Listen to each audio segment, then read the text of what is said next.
2 years ago, I began a tradition of reviewing a different horror RPG each Halloween.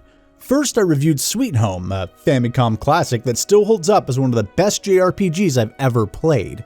The following year, I reviewed Laplace's Demon for Super Famicom, a dull game with bland presentation and boring mechanics that had so little care put into it that it didn't even bother to replicate the first-person perspective of its earlier iterations. It was a truly terrible conversion of a game that may well have been the first horror RPG ever made. Yes, the original version of Laplace no Ma predates the release of Sweet Home by 2 years, and I hate that I helped perpetuate the rumor that Sweet Home was actually the first of its kind. Sweet Home could be argued to be the first survival horror game, but not the first horror RPG. And even then, Nostromo for the NEC PC 6001 Mark II was the first implementation of many of the mechanics we associate with the survival horror genre. I think Alien Isolation was just a remake of this game. Hey, Avalanche Reviews, you're the survival horror guy, how about you play it and come back to me? Anyway, with that cleared up, this year I'm covering a game which falls squarely in the middle of those previously mentioned titles in terms of quality, and I can say pretty confidently that it wasn't the first to do anything in the gameplay department, so hopefully I won't be shoving my foot in my mouth too much on this one.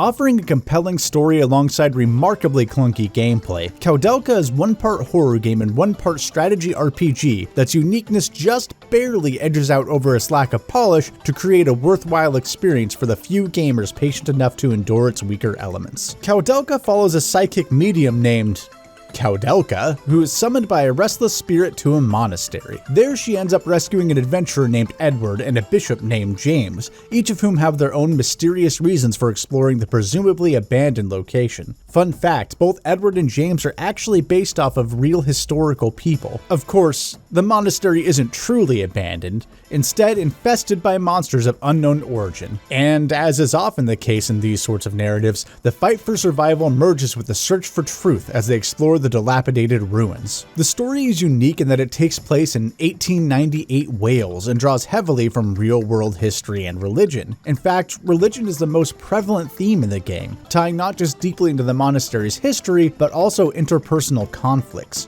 There are many scenes where Koudelka, a pagan, and James, a Catholic priest, butt heads over their personal beliefs, sometimes leading to James reciting actual scripture. Having a video game discuss and be so openly critical of real-world religions was nearly unheard of in 1999, back when Koudelka released. This sort of content is still very taboo. Risking insensitivity towards any form of Christianity is something most companies still attempt to avoid, if not for moral reasons, then at least to protect their sales. And the breaking of this norm in Koudelka adds to the uncomfortable horror atmosphere in a subtle but very effective way. Despite their religious devotion, none of the characters come off as particularly virtuous. They all have selfish motivations, and each have their own moments of arrogant grandstanding that lend an air of believability to the cast, and yet by the end I sympathized with each and every one of them. Despite being well written and more morally gray than most characters from the era, or the JRPG genre in general, I wouldn't say they are a particularly memorable group, but they do fit the narrative and the themes well. Since the mystery of the monastery is the main draw, I don't want to spoil any of it here,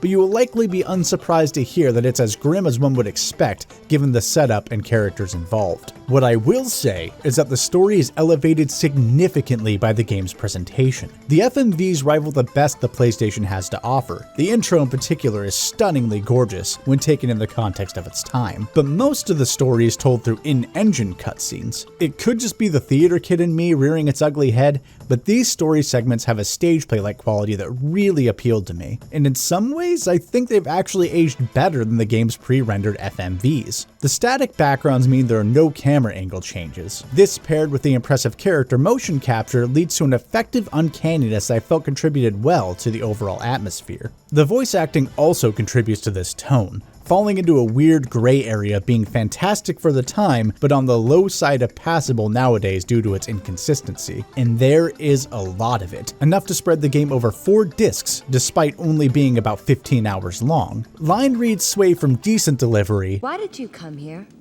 I heard a rumor. A rumor? I heard something in London. To reads that had me convinced that the actors have never heard of a second take. Yeah. Strange. Even if I were used to seeing dead bodies, I'd be vomiting. So it is that couple. But why? Fools! How could such a kind and faithful couple be cold-blooded killers? This is the work of jealousy and greed. One of the little things I love is how characters will sometimes talk over one another. This delivers a level of plausibility that even modern TV shows don't always reach. We're crazy. Why? Just because he's an immigrant? Or is it because he's one of the unsaved? That's bull and you know it, you pig-headed old bigot. What I'm trying to say is... this guy. Thieves can be exceedingly honest, you know? Apparently this was all thanks to what was at the time groundbreaking motion capture techniques. Koudelka was the first Japanese game to use motion capture at all, and the first game to motion capture 4 people at once, actually having the scenes acted out in real time. Koudelka was also the first Japanese game to implement lip syncing into the animations, according to the Gaming Muse's wonderful documentary on the making of Koudelka, which is linked in the description. All of this adds a huge level of authenticity to the events and conversations portrayed in the game. And authenticity seems to have been a design priority for Koudelka. Audio while exploring the monastery is completely diegetic. All you will hear is the sound of footsteps echoing against the stone walls, the subtle crackling of lit torches, the flowing of water from fountains. It's only during cutscenes and combat where the game's OST kicks in. The attention to detail with the audio design is astounding. The dev team even went so far as to purchase real animal bones from a meat market to create the sound of walking on bones. And the game's musical score? It was recorded in England in a church that had been converted into a recording studio to give it a more accurate monistic sound. If you couldn't tell, I think Koudelka's presentation is quite impressive for the era, for the most part. Sometimes the game is just way too dark. Look at this screen as an example. You see a pile of corpses. No game, I don't. I can't see shit. This is one of the most egregious examples, but it was an issue I encountered several times throughout the game's run. Just to be sure it wasn't my setup, I played the game on 3 different TVs, and even when upping the brightness to its max setting, some portions of these backgrounds are just flat black. And despite all the praise I heaped on the story sequences, they do suffer from poor audio mixing that sometimes leaves the dialogue fighting for dominance with the music, making it really hard to decipher what's being said. This game desperately needed subtitles, and unfortunately has none. While Koudelka definitely mimics and sometimes surpasses the survival horror aesthetic of the era, I found it difficult to become engrossed in the setting because the game struggles with some of the most basic elements of navigation. Surprisingly, the game doesn't use tank controls, but I kind of wish it had. It may have alleviated some of the game's more irritating issues. When a camera angle changes, your character's movement doesn't always shift properly with it. So if you're pressing forward on the analog on one screen, it may mean you're actually running a completely different direction in the next. This isn't helped by the often poorly planned camera transition points, which can be quite jarring. I can already see everything in the shot from the previous angle, so why did they choose to shift the camera here? The framing of some of the area shots can also be misleading. Moving between these 2 screens had me completely disoriented. I spent a lot of time staring at the in-game map, making sure I was heading in the right direction. The last minor irritation is how often the game uses stairs and climbable objects, which completely halt your movement until you approach them from the correct angle and press the X button, playing a slow animation before you can regain control. These things are everywhere, and it becomes incredibly tedious when you take into account how much backtracking the game makes you do. All of these navigational quirks swiftly evolved into full-on grievances for me, becoming actively frustrating and sorely hindering my enjoyment of what was already a pretty mediocre exploratory experience. As is standard for the genre, you'll spend most of your time scouring the environments for seemingly random objects that actually function as keys. Koudelka goes a bit overboard in this regard. It has a lot of these items. It actually started to make me laugh a bit whenever I stumbled upon a new one. Of course! Why not give me another piece of glass or a statuette to lug around? There are no item boxes or any way to put key items down and pick them up again at a later date. besides refusing the initial pickup in the first place and remembering where the item lies. At one point, I had more than 10 of these items cluttering Koudelka's pockets at once. In fairness, inventory space isn't nearly as limited here as it is in games like Sweet Home or Resident Evil, but you will definitely be feeling the effects of it during the mid-game, when a large chunk of your carrying capacity will be flooded with key items required for progression. Even so, I suggest you be incredibly thorough in your item collecting, for spoilery reasons. Okay, I really did want to avoid spoilers entirely for this video, but I can't. Koudelka did something really interesting and equally baffling that I have to discuss. So skip ahead to this timestamp if you don't want spoilers regarding the endings. I won't be spoiling the story directly, but I will be spoiling how the multiple endings are achieved and showing non-context footage of the final boss and ending FMVs. So 3, 2, 1, spoiler time. If you don't find Koudelka's pendant by the end of the game, it becomes impossible to complete. You aren't even given the opportunity to fight the last boss. You just meet them and get a game over. That's it. As far as I know, there are no clues as to why this happens to you, and no hints at this point as to what you need to progress. I'm really torn on this. Creatively, I kind of love it. No AAA game would dare attempt something like this in the modern day. It's one of those completely out of left field, player-unfriendly moments that could only exist in past eras of gaming. Yeah, I know someone is going to try and mention Dark Souls as a rebuttal to this, but this isn't the same thing. Dark Souls has made it possible to not get certain endings, but it has never gone so far as to make the game literally uncompletable because of missing out on an item. On the other hand, the solution to this roadblock in Koudelka is a bit too vague. You get a small hint in the opening cutscene where you actually see Koudelka lose her pendant, but players might not remember such a seemingly unimportant detail 14 hours of playtime ago, spread across who knows how many real-world days or weeks. For what it's worth, I found the item naturally through my playthrough and didn't even know its importance until I looked up the requirements for the other endings online. I actually happened to get the best ending on my first run. Leave that to me being a completionist, I guess. But I have to assume this would have been wildly frustrating back in the day, especially since the internet wasn't in almost every home, making it a lot harder to look up the solution. This isn't the only interesting thing Koudelka does with its endings. The best ending isn't the canon ending. Instead, the canon ending is achieved by fighting, but actually losing to the final boss. I'm sure some game somewhere has done this before or since, but I have never seen it. I don't mean one of those bullshit scenarios when the player actually wins the fight but the characters lose in a cutscene for story reasons. I mean you lose the fight as the player. A scenario that would normally mean a game over at any other point in the game leads to an actual canon cutscene that wraps up the story and plays the credits. I'd like to remind you that I got the best, or perhaps better described as optimal or happy ending, when I did my natural playthrough. This required a lot of grinding to beat the final boss, and yet I would have gotten a longer, more interesting, more emotional, and canon ending by losing said fight. I can't express enough how much I love this particular subversion. I'd almost say Koudelka's worth experiencing just for this spark of creative genius. Almost. Anyway, spoilery tangent over, let's get back to the gameplay. As is survival horror tradition, Koudelka has a number of puzzles used to block player progression. Of course, I use the term puzzle quite loosely. In most cases, all it comes down to is the player having found the required key items earlier in their exploration of the monastery. Otherwise, they're going to be doing even more backtracking to find the ones they missed. There were two puzzles I can remember that I could actually sort of classify as puzzles, but I've seen them both done better in other games, and they weren't very impressive. They break up the flow of meandering from room to room, but that's about all they're good for.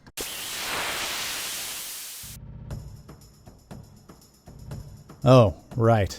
Koudelka's a JRPG, isn't it? I don't dislike random battles on principle, but I'm becoming increasingly opposed to them in horror RPGs. They are notorious the genre over for halting progression, but in horror games where backtracking is prevalent and atmosphere is key, they often do a great deal of harm to the overall experience. This is doubly true in Koudelka, where the silent ambiance of exploration is harshly interrupted by the bombastically loud battle themes, and the beautiful pre-rendered backgrounds are replaced with a plain, tiled floor floating in an endless black void. This leads into a further problem with Koudelka. It's a horror game, and it's an RPG, but it isn't really a horror RPG. The two halves are very separate entities, not just literally separated by the transition from one type of atmosphere and gameplay to the other, but through its lack of mechanical overlap between the two. Laplace's demon had an insanity mechanic that lowered your character's max HP and MP until they ran out of the dungeon to rest and recover. In addition to this, character stats had effects outside of battle, for communicating with spirits and finding items. This made the stats the player decided to level a more important choice outside of combat as well as inside of combat. Sweet Home had status effects that lasted after battles and an incredibly creative inventory system that gave key items functions both in and out of battle. The only ways in which the survival horror theming meshes with the RPG side of Koudelka is through gear acquisition,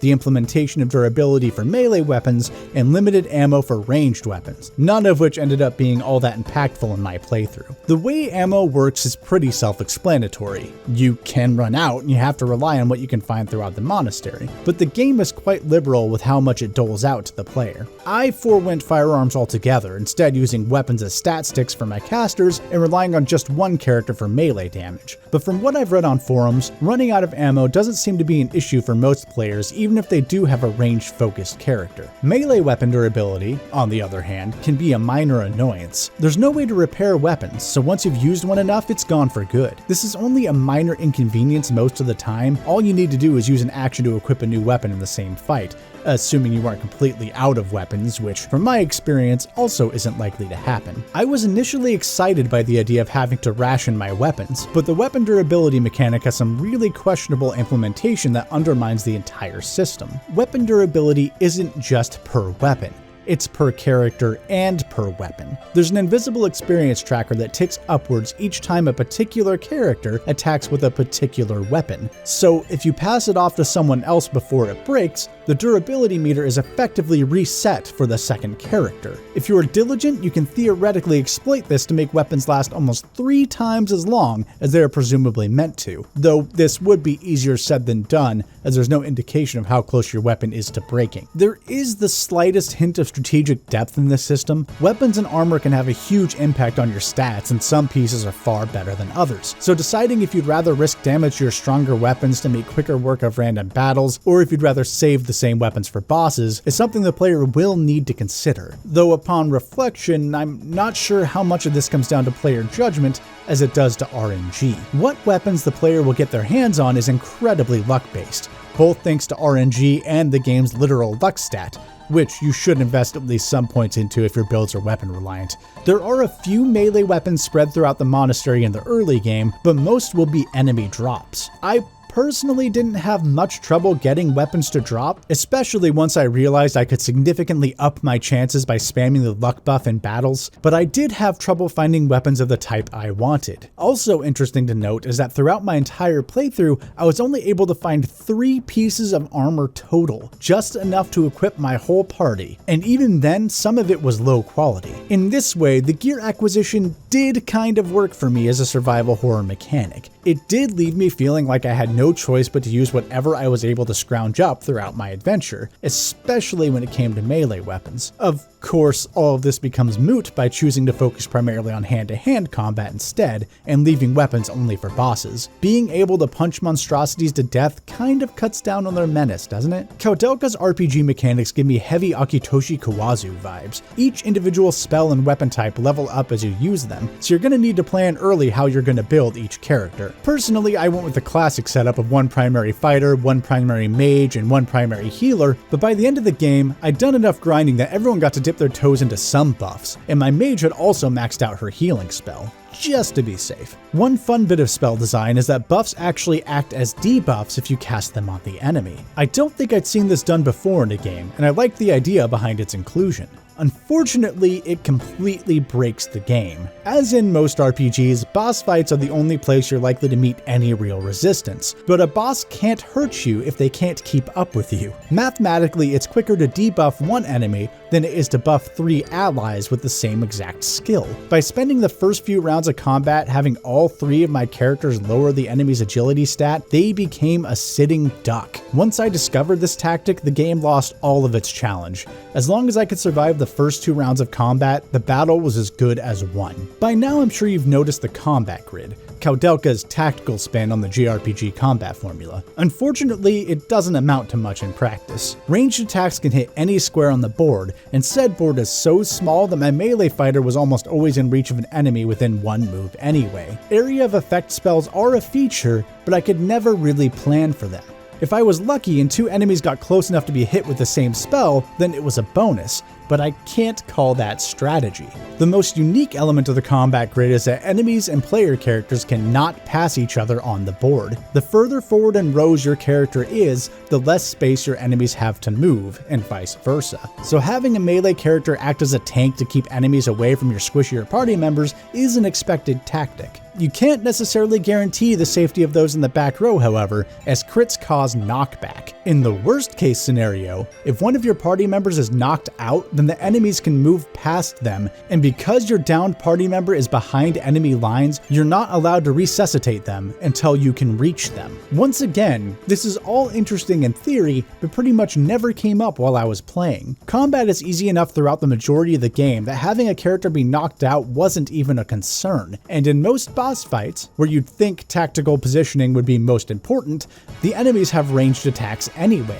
so the effectiveness of holding the line is out of the player's hands. Outside of these gimmicks, Koudelka follows the common genre trope of heavily relying on elemental resistances and weaknesses. Even most weapons have an elemental affinity, and finding and exploiting these weaknesses is the expected means of getting through these encounters, especially the bosses. It's unexciting but functional. Of course, this is bogged down by the game's incredibly slow loading time between attacks. I don't think I've ever seen a battle scene in a JRPG be so poorly optimized. Whenever a spell is cast, everyone but the targets and caster are loaded out of the field while the animation plays. Then you have to wait several agonizing seconds for everything to load back in before the game will finally continue. Sometimes even just transitioning between turns will have long load times for seemingly no reason. For those of you who complain about Final Fantasy IX's combat being slow, you haven't seen anything until you've played Koudelka. To the game's credit, it does slightly make up for this massive blow to its pacing with its experience accrual rate. I was able to easily defeat every encounter the game threw at me with only 2 exceptions. The first being this gunslinger boss fight, which did require me to go out and grind some levels before I could beat it, and the second being the optional super boss. Optional is the key word here. But even as an optional encounter, I felt that the amount of grinding required was excessive. An average playthrough of Koudelka is likely to only take you 12 to 15 hours, and my playthrough was shoring up to be about the same, but when I decided to take on the super boss, it added 5 hours of grind, which is 1/4 of the game's total runtime, so I could beat 1 battle. On the plus side, this made the final battles an absolute cakewalk. I'm still not sure it was worth it. I really wish that Koudelka's devs had put more polish into the actual game side of their video game. I don't know if it was inexperience, as most of the dev team members came primarily from a background in sound and music design, as opposed to being more hands-on with the game design portion of development, or if it was just a lack of caring because the gameplay was just a means to tell their story. This is a valid approach. It's just not one that appeals to me. There were a lot of creative twists on the usual JRPG combat system here that I really wanted to enjoy, but it's not at all balanced, and the game needed a lot, and I mean a lot, more time in development to make any of these intended mechanics actually matter. The director, composer, writer, and producer of Koudelka, Hiroki Kikuta, has stated that his original vision for Koudelka was to have it be a real-time action-adventure game, but his staff, who along with Kikuta were ex-members of Squaresoft, were reluctant to leave behind their turn-based roots. Kikuta caved to the rest of the staff's insistence, and later said he regretted it. After having played Koudelka, I sympathize with his regret. I could feel the vague but pervasive sense of artistic compromise as I played it. The game is a tactics RPG inside of a horror game, but it doesn't feel like an actual horror RPG in the same way that Parasite Eve or Sweet Home do. It had a solid core thanks to its narrative and high-quality presentation, but the clunky exploration and snail-like pace of its combat made it far less fun to actually play than it was to set the controller down and watch the story unfold. This leaves me wanting to give it a soft recommendation for its novelty, but only more patient gamers are likely to get true enjoyment out of it. That said, I'm very glad I played it. It introduced me to Saknoth, whom had a short but incredibly interesting run of games that I'm very curious about. I've already binged my way through Fossile, the action queuing mech-based tactics game, and loved it. Maybe I'll do a video on that one in the future. And I've heard nothing but good things about the Shadow Hearts trilogy, which Koudelka is the prequel to. Anyway, that was my take on Koudelka.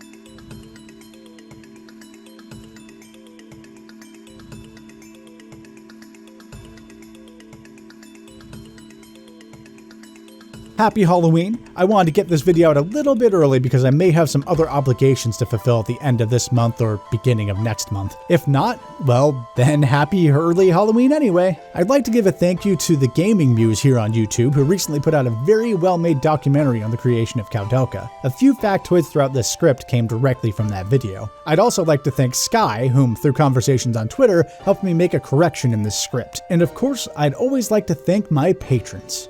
Caffeine, Charlotte Sommers, Dennis Marion, Gabe Nunez, and Nickel Hypa. If you'd like to support the channel like these kind folks, there's a link in the description. And if you want to watch more of my content, there should be some recommendation for you on the screen right now. So take your pick.